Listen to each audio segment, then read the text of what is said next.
اللہ الرحمن الرحیم۔ اردو لازمی برائے جماعت نہم، غزل نمبر 4۔ یہ آخری غزل ہے سبق کی۔ بہادر شاہ ظفر اس کے شاعر ہیں۔ پہلا شعر ہے: لگتا نہیں ہے دل میرا اجڑے دیار میں، کس کی بنی ہے عالم ناپائیدار میں۔ دیار کہتے ہیں گھر کو، جگہ کو، عالم ناپائیدار کہتے ہیں دنیا کو۔ تشریح: اس غزل میں بہادر شاہ ظفر نے اپنی محرومی اور دکھوں کا اظہار کیا ہے۔ بہادر شاہ ظفر کو انگریزوں نے رنگون میں نظر بند کیا تھا، جہاں تنہائی کے علاوہ عزیزوں کی جدائی اور مسلمانوں پر ہونے والے ظلم و ستم نے ان کے دل و دماغ پر بہت گہرا اثر ڈالا۔ چنانچہ کہتے ہیں: اس تباہ اور برباد شدہ جگہ پر میرا دل نہیں لگتا، میرا دل ویرانی سے گھبراتا ہے، دنیا سے جی اکتا گیا ہے، سچ ہے اس دنیا فانی میں کوئی بھی کامیاب نہیں ہو سکا، شاعر اپنے دکھوں پر خون کے آنسو روتا ہے۔ شعر نمبر 2۔ یہ شعر بھی بہت اہم ہے امتحانی نقطہ نظر سے۔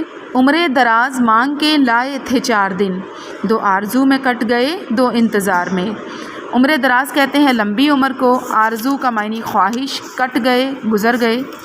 تشریح ہے: میری عمر بہت مختصر ہے، یہ 4 دن کی ادھار زندگی ہے، مگر اس سے میں نے کوئی فائدہ نہیں اٹھایا۔ 2 دن تو خواہشات اور تمناؤں کے اظہار میں گزر گئے اور بقیہ 2 دن خواہشات کی تکمیل کے انتظار میں گزر گئے۔ یوں میری مختصر زندگی ختم ہو گئی، یعنی انسان کی آدھی زندگی خواہشات کی اندھی دوڑ دھوپ میں گزر جاتی ہے اور آدھی زندگی خواہشات کے پورا ہونے کی حسرت میں گزر جاتی ہے۔ شعر نمبر 3۔ بلبل کو باغباں سے نہ صیاد سے گلا، قسمت میں قید لکھی تھی فصل بہار میں۔ باغباں کہتے ہیں مالی کو، صیاد کا معنی شکاری، فصل بہار کا معنی موسم بہار۔ تشریح: عین موسم بہار میں بلبل کی قسمت میں قید لکھی ہوئی تھی، لہٰذا اسے نہ تو باغ کے مالی سے گلہ ہے کہ اس نے حفاظت نہیں کی اور دشمنوں سے آگاہ نہیں کیا، نہ شکاری سے کوئی شکایت ہے۔ یہ رسوائی قسمت میں لکھی تھی، اس لیے مجھے اپنے دوستوں اور محافظوں سے کوئی گلہ نہیں ہے۔ مجھے تو اپنے دشمن سے بھی گلہ نہیں ہے کہ اس نے مجھے قید میں ڈال دیا ہے۔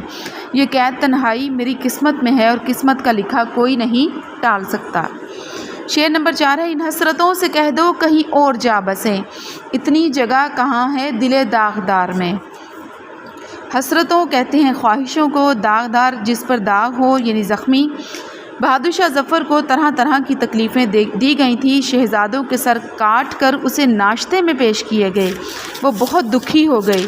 کہتے ہیں کہ ان دکھوں کے لیے میرے دل میں کوئی جگہ نہیں رہی، میرا سینہ پہلے ہی غموں سے چھلنی ہے، یہ غم کسی اور کو دے دو، میں اب یہ غم سہنے کے قابل نہیں رہا۔ شعر نمبر 5 ہے: دن زندگی کے ختم ہوئے شام ہو گئی، پھیلا کے پاؤں سوئیں گے کنجے مزار میں۔ کنج کہتے ہیں کونا کو، گوشے کو، مزار کا معنی مقبرہ۔ اس شعر میں بہادر شاہ ظفر بیان کرتے ہیں کہ جس طرح سورج غروب ہوتے ہی ہر طرف اندھیرا پھیل جاتا ہے اور شام ہو جاتی ہے، اسی طرح انسان کی زندگی میں عروج کے بعد زوال آ جاتا ہے، اس کی زندگی میں بھی تاریکی پھیل جاتی ہے اور ایک دن اس کی زندگی کا چراغ گل ہو جاتا ہے۔ دراصل بہادر شاہ ظفر ان دنوں کو یاد کر کے رو رہے ہیں جب ان کی حکمرانی پورے برِ صغیر پر تھی۔ انگریزوں نے ان سے بادشاہت چھین کر انہیں قید میں ڈال دیا۔ قید کی حالت میں بہادر شاہ ظفر بیان کرتے ہیں کہ اب میری زندگی کے دن بیت چکے ہیں، اب میری زندگی ختم ہونے کے قریب ہے، اب مجھے آزادی کی کوئی تمنا نہیں ہے، میں اب قبر میں ہی سکون حاصل کروں گا، مجھے قبر کے گوشے میں آرام ملے گا۔ آخری شعر ہے: کتنا ہے بد نصیب ظفر دفن کے لیے، 2 گز زمین بھی نہ ملی کوئے یار میں۔ بد نصیب کہتے ہیں بدقسمت کو، کوئے یار کہتے ہیں دوست کی گلی، مراد وطن۔ بہادر شاہ ظفر اپنے وطن سے دور قید کی حالت میں فوت ہوا تھا۔ اس نے مرنے سے پہلے اپنی حالت کا نقشہ کھینچتے ہوئے کہا ہے کہ ظفر کتنا بد نصیب ہے کہ اسے اپنے وطن میں قبر بھی نصیب نہیں ہوئی۔ وہ ظفر جو کبھی بادشاہ ہوتا تھا اب اس قدر بدقسمت ہو چکا ہے کہ اپنے وطن میں قبر کے لیے 2 گز زمین بھی حاصل نہ کر سکا۔ یہ پیش گوئی ان کی سچ ثابت ہوئی۔ یہاں پہ ہماری غزل نمبر 4 بھی مکمل ہوتی ہے۔ اللہ تعالیٰ ہمیں دنیا و آخرت کے ہر امتحان میں کامیابیوں اور کامرانیوں سے نوازے اور پکا اور سچا نمازی بنائے۔